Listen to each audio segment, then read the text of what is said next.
I'm going to be telling you the story of a haunted house, better known today as the Sallie House. The Sallie House is located in Kansas, and it is said to be one of the most haunted houses in history and is still haunted to this day. So, now that you know that, I will get right into the story. The house was built in the 1800s. It was white, 2 stories, 3 bedrooms, and perfect for a small family. Deborah and Tony Pickman moved into this house in 1992.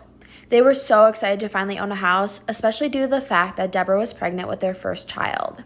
Right as they moved in, they quickly made one of the upstairs bedrooms into a nursery. They noticed right away that lights would flicker, the phone would ring and no one would be there, timers would go off. But once their son was born, way more things started to happen. They came home one night and went upstairs to put their son to bed. When they walked into the room, they see that all of his stuffed animals have been placed in a circle, facing each other. Every single stuffed animal's hands were touching. Stay tuned for part 2. This is part 2 of the true story of one of the most actively haunted houses in America, known as the Sallie House. Deborah and Tony Pickman walked into their baby boy's room to see all of his stuffed animals had been placed into a circle facing each other. All of their hands were touching. Deborah was just convinced that someone was messing with them. The couple put the stuffed animals back on the shelf and turned the light off in the nursery. They walked downstairs, and a couple minutes later, they realized the light in the nursery had been turned back on. They searched the entire house and found no one. Deborah and Tony Pickman then called the family that used to live in the house. They asked the family if anything like this had ever happened to them. The family said that their children's toys would always be laying on the floor. When they would ask the children to pick it up, the children would always blame it on their friend named Sallie. The parents just thought that Sallie was one of their imaginary friends. Things start to get even more weird when the Pickmans contact a psychic named Barbara. Barbara can sense things in the house without even being there. Stay tuned for part 3. This is part 3 of the true story of one of the most actively haunted houses in America, known as the Sallie House. Deborah and Tony Pickman got in contact with a psychic in California named Barbara. She can sense things in the house without even being there. Barbara says the Pickmans have a ghost. It is a girl between the ages of 5 and 13, and her name is Sallie. The same name the family who lived there before said that their kid's imaginary friend was named. Barbara says that Sallie likes them, but they need to make rules for Sallie, because she's a child. Tony's brother George comes over later that night, and Tony takes a picture. Right as he took the picture, the bear in the corner of the room turns around. George got super freaked out, so he tried to move, but he was stuck. A presence was holding him back from moving. They were so freaked out that they grabbed Deborah and the baby and tried to leave the house. As Tony was almost in the car, something stings his back so hard that he let out a painful cry. Tony checks his back, and there were 3 long bloody scratch marks.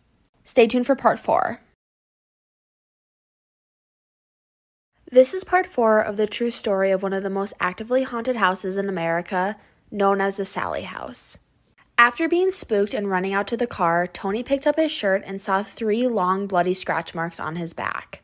Deborah calls the psychic Barbara back and asks if the ghost is actually friendly. Barbara thinks it is best for her just to come and see for herself. When Barbara gets there 3 days later, she can actually see Sallie the ghost. She says, "Sallie's just a little girl. She's nice. She doesn't want to hurt you." But Barbara does say that Sallie doesn't like men. Barbara says the scratches on the back of Tony's back is because Sallie was just excited. The Pickmans just have to tell Sallie that that is not okay. Deborah Pickman starts to feel a motherly love towards the ghost. Deborah talks to the ghost Sallie. She buys toys for her. She even plays with her. One day, Deborah decided to buy Sallie a doll. She gift wrapped it and put it in the nursery. Stay tuned for part 5. This is part 5 of the true story of one of the most actively haunted houses in America, known as the Sallie House. Deborah Pickman started to feel a motherly love towards Sallie the ghost. She bought her a doll, she gift wrapped it, and put it in the corner of the nursery. A couple days later, she sees the doll she bought for Sallie laying in the center of the baby's crib. The weird thing is, though, the box that she put the doll in and wrapped so perfectly was still intact in the corner of the room. Not a single piece of wrapping paper was taken off. Deborah loves what Sallie can do. But Tony Pickman, on the other hand, does not like what Sallie does. He hears scratching coming from inside the walls. He hears scary voices. Tony says that the voices sound like a whole bunch of people, not just one. One night, Tony comes home and sees Sallie standing there in the kitchen. Neither of the Pickmans have ever actually seen Sally. They have just heard voices and felt her. But soon after, she disappears. Stay tuned for part 6.